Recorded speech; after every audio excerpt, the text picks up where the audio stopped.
I was born in Korea, then I went to New York City to study art, and when I was student at Pratt Institute, 1994. I took a photography class, which was Intro to Black and White Photography. When I took that class, I made a few prints, and I just fell in love with the process of making it, and the result, what it came out. Photography has this power to capture the reality, and when I take pictures of people, it captures the essence of the people. That I love it, and it's not only about my own interpretation or artistic expression, but it's also about others, what they want to reveal.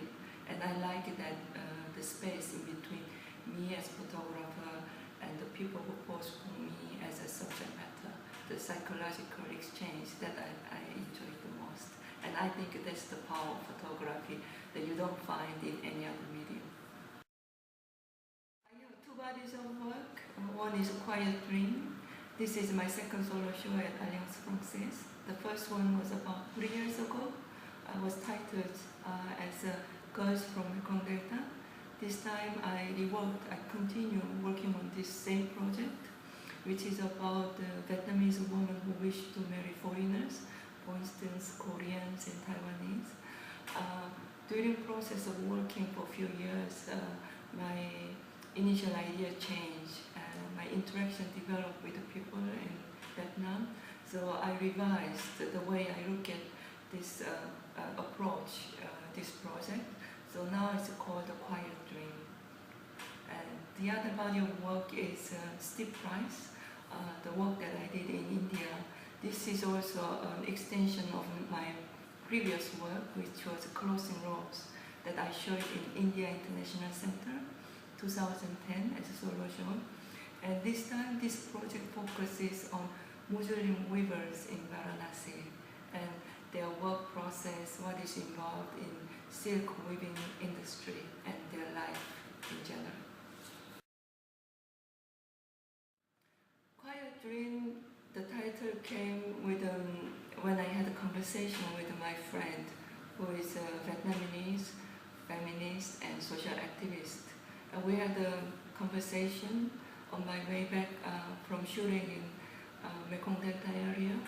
Then we had a discussion that not all the girls from Mekong Delta actually wants to marry foreigners. So it was overgeneralized in some sense, and it was misleading.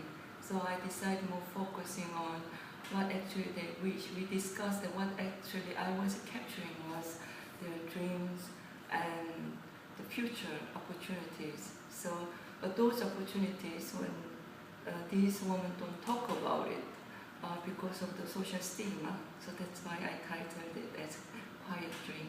It's the dream that you don't really talk about it, but that you dream for the bright and happy future. The title came with measurements that I was more focusing on the cost of their labor and the product, how the price actually drastically changed. These weavers, they work like 10 to 12 hours per day, but they barely can feed their families. But the product they make actually being sold in Europe at the most exclusive like interior design companies, most luxurious fashion companies. So when I say the labors, that the labor cost and the actual product cost, there were huge difference in the price. That's why I called it steep price. As an artist, every piece is important. Yeah. I gone through extensive editing because especially India work, it's done on film, and I took many rolls of film, and among probably 200 images, I selected it considering this space and what I want to show and how much I can show here. So every piece has the importance in it. So everything is important equally.